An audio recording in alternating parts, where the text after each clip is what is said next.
You're listening to The Stall and Stable Show, ideas for happy horsekeeping. We are back with another Triple Crown Spotlight episode featuring my special guest, Stacy Anderson from Triple Crown Nutrition. In this new series, we are answering questions submitted by listeners about nutrition for horses. And today, we're going to answer 3 in particular. What's the most exciting research happening in equine nutrition right now? How can owners best manage feed times and exercise in sport horses? And once a horse begins to blossom and come into a healthy weight, how do we manage the change in feed? Do we change the type of feed or the quantity? We answer these questions in depth in this Triple Crown Nutrition Spotlight episode. So listen in.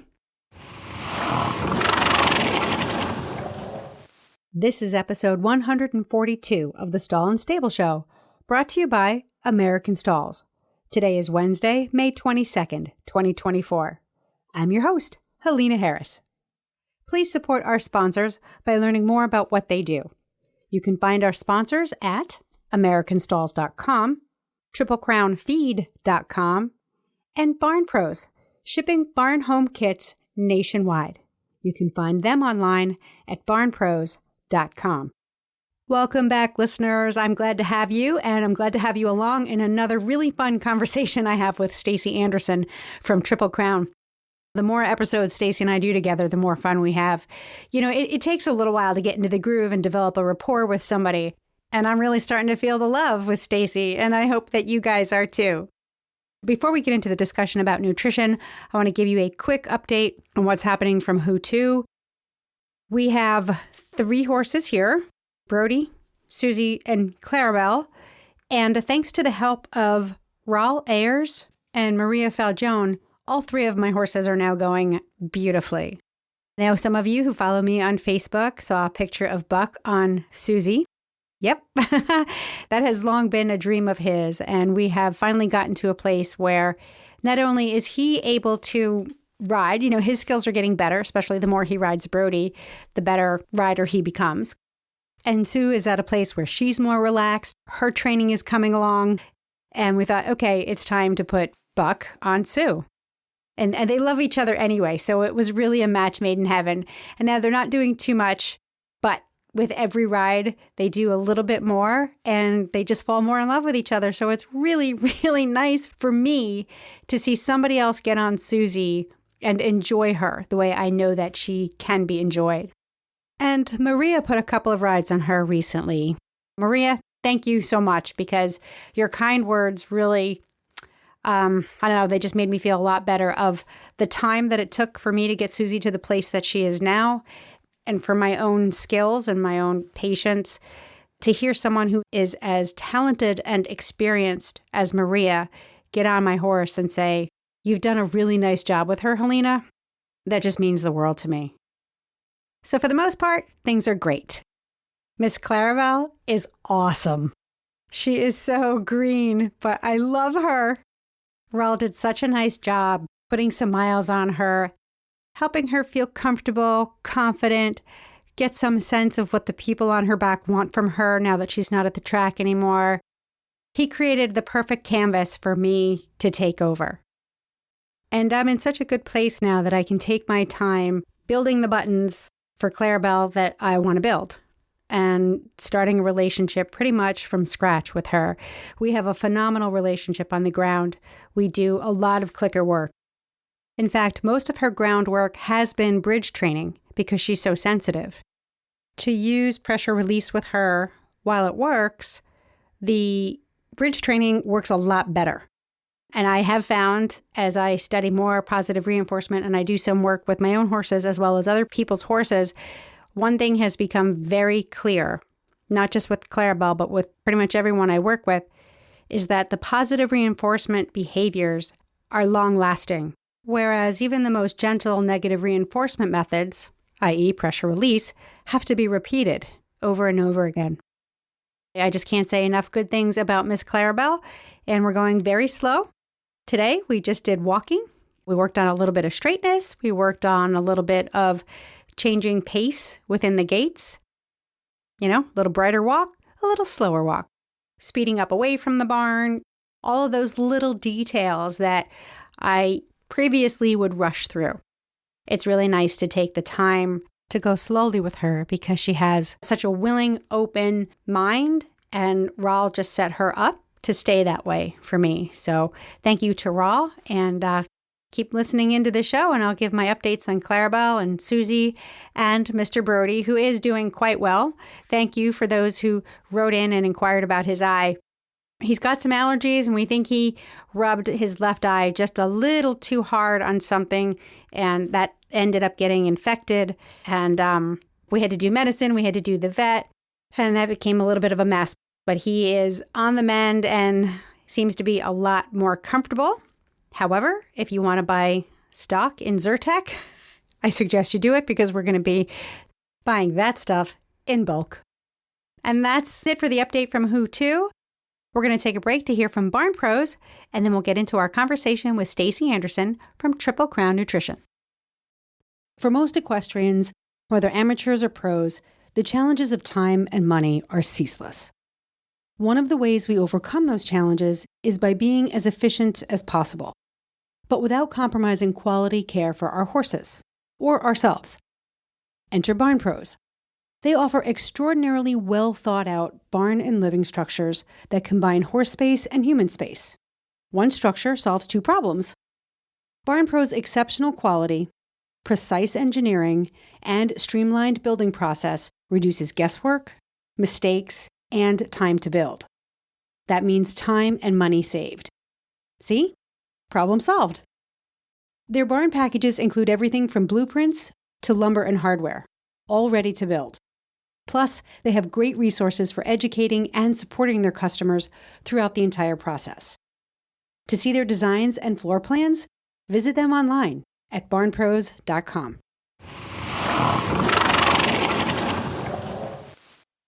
Hey, Stacey, welcome back to Stall and Stable. Oh, thanks for having me back again. I'm so happy to be here. We're going to talk nutrition again. This is the Triple Crown Nutrition Spotlight because we are focusing on some questions, typically questions that are submitted by listeners. And we have a couple today that we're going to talk about. Listeners, thank you for sending these in. I really appreciate the thoughtfulness that you put behind them. We can't always get to every single question. We do our best, but keep them coming. Definitely keep them coming. So we're going to get right into it this week. The first question is a pretty broad one. What is the most exciting research that's happening in equine nutrition right now? I love this question because a lot of us are like, all right, we know what to feed our horses. We know what's going on, but there's always something exciting right around the corner. So give us the tea. What's going on in nutrition research these days? The most exciting research that I am aware of, I'm sure there's some folks doing some secret stuff that hasn't quite come out yet, but the most exciting stuff that I'm aware of is a lot of data and research going into looking at the microbiome and understanding its impact, the microbiome's impact on insulin resistance, overall stress, performance, all of that. The microbiome is in the gut. In the gut, Okay. yes. Is it stomach? Is it hindgut? Like which part of the gut do we think of when we say microbiome? So I would say a lot of folks think about the hindgut of the horse as the microbiome because that's where a lot of the fermentation occurs. But really, in my opinion, the entire digestive tract from one piece to the next needs to be healthy for everything to function well. Right. So I really take a look at the entire digestive system, both the foregut and the hindgut, and see how all of that is working together. Some interesting stuff coming out right now is actually looking at how certain probiotics can work with certain nutraceuticals to help prevent ulcers. Whoa. Yes. So possibly adding probiotics could actually help prevent ulcers in horses, which is really exciting work that's happening. Some other really cool research that's been happening is actually on horses with muscle disease, like PSSM, HYPP, et cetera, that type of thing, where for decades now, we've kind of always thought for the horses that fall into that category that low starch, high fat is always the answer. There's some research that certain segments of those horses, actually low starch, high fat is not the answer for. So great. So more for us. Really... Usually we're like, yes, this is great new research. And now we're like, uh-oh, hit the brakes. Yep. So they're doing a lot more research on muscle myopathies and how to best feed horses with those instances. And it's coming to fruition that for some small segments of those horses that low starch, high fat might not be the way to go. So definitely work with your veterinarian or a trusted nutrition advisor if you have a horse with muscle disease, because there's new information on the frontier that could be helpful. Cool. Very cool. For listeners who might not know, and probably for me, because I think I know, but then I don't, what would be an example of a probiotic for a horse? When you look at things like Lactobacillus acidophilus. One more time for those of us in the back. Yes. So things that generally they're derivatives of often of yeast cultures. Okay. As different strains that different companies have studied for efficacy, viability, that type of thing. So every company kind of can have their own little opinion on what they think works best in the equine digestive tract. Probiotics are live, active yeasts. Prebiotics are ingredients that feed the bacteria in the horse's digestive system so that those good bacteria survive and thrive, and that the bad bacteria hopefully then are decreased because the overcompensation of the good bacteria. So we have prebiotics, probiotics, and the bacteria in the horse's gut. So the prebiotics feed the bacteria. What do the probiotics do?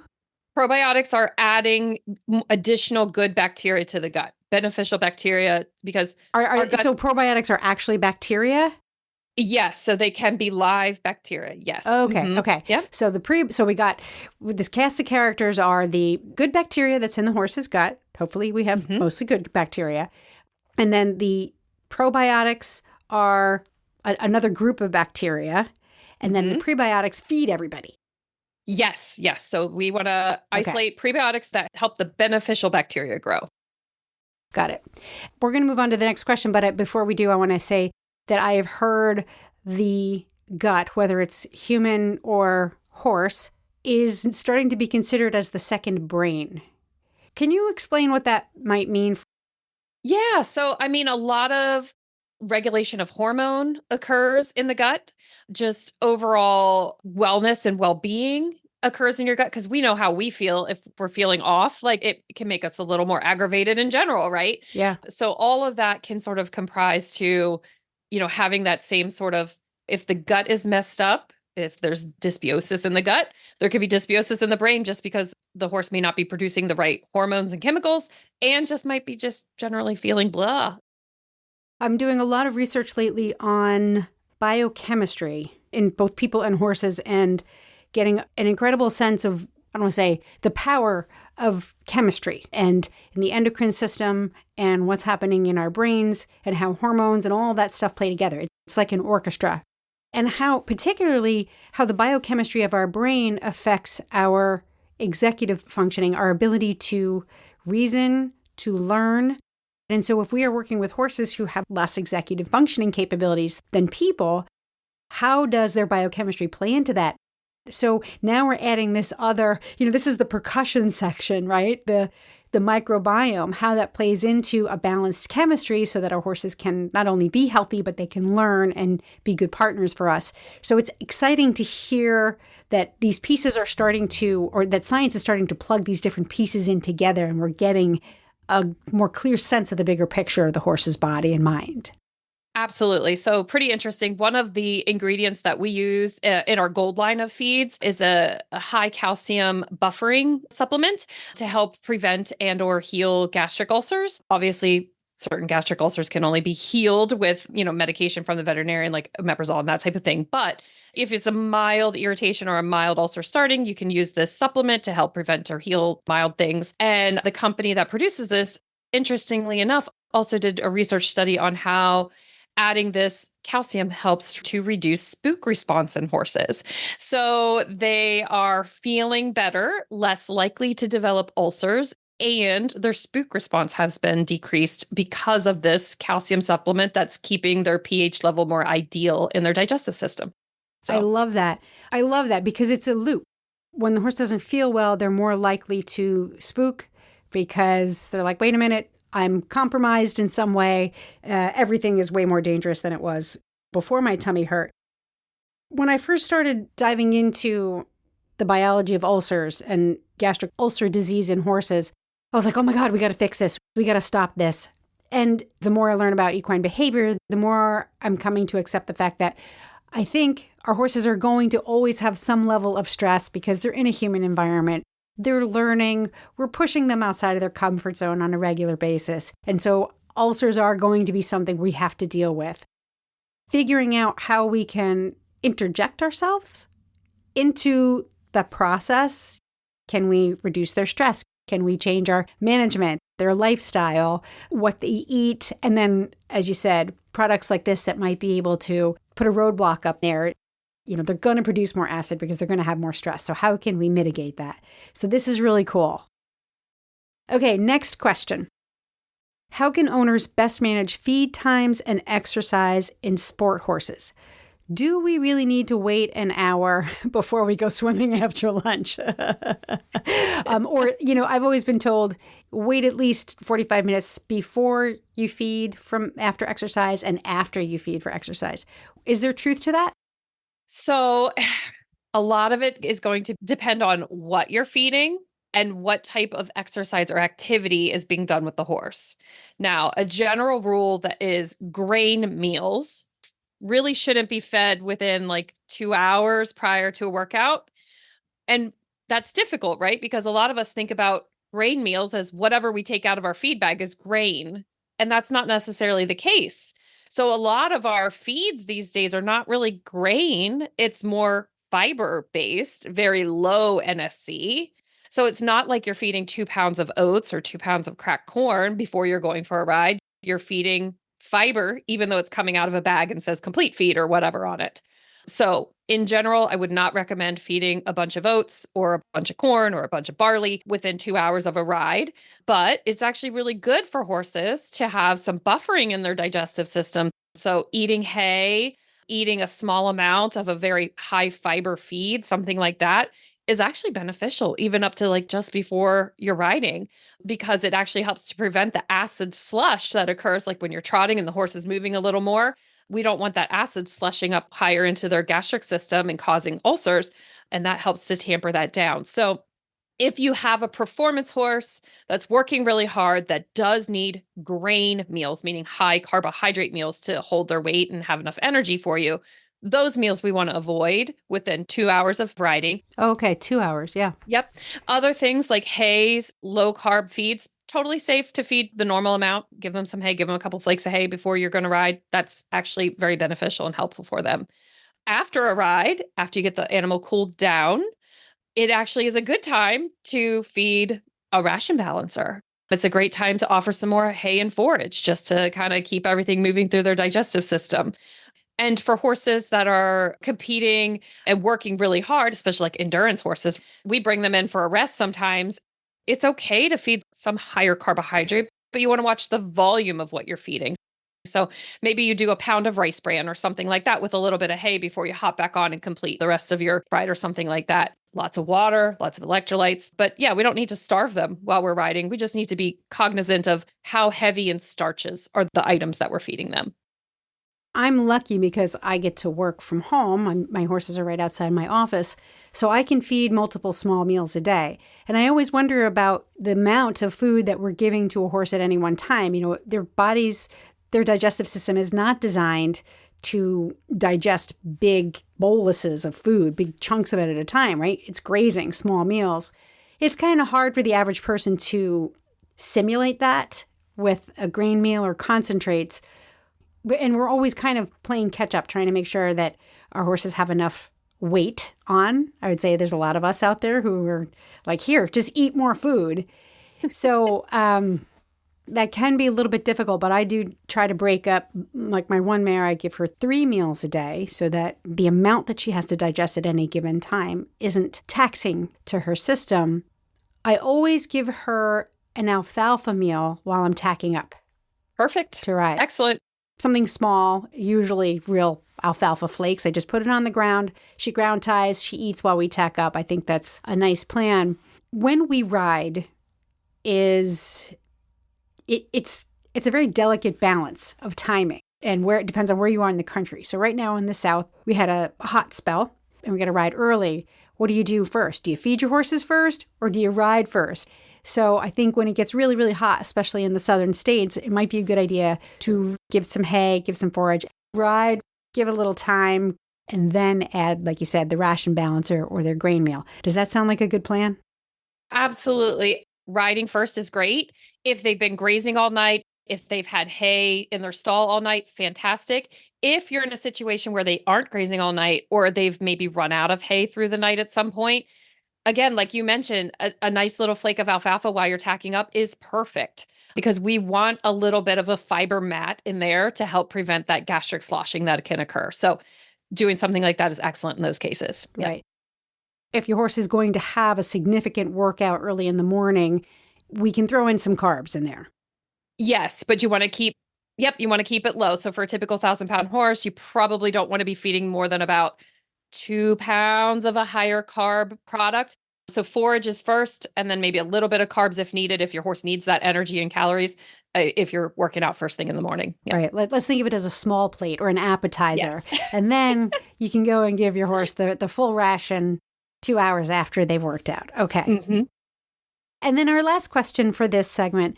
Once a horse begins to blossom and come into a healthy weight, or maybe even get a little overweight, should we look to reduce the quantity of their current feed or change the type of feed? You know, like a young horse on balancer will gain lots of weight, mostly because of good forage.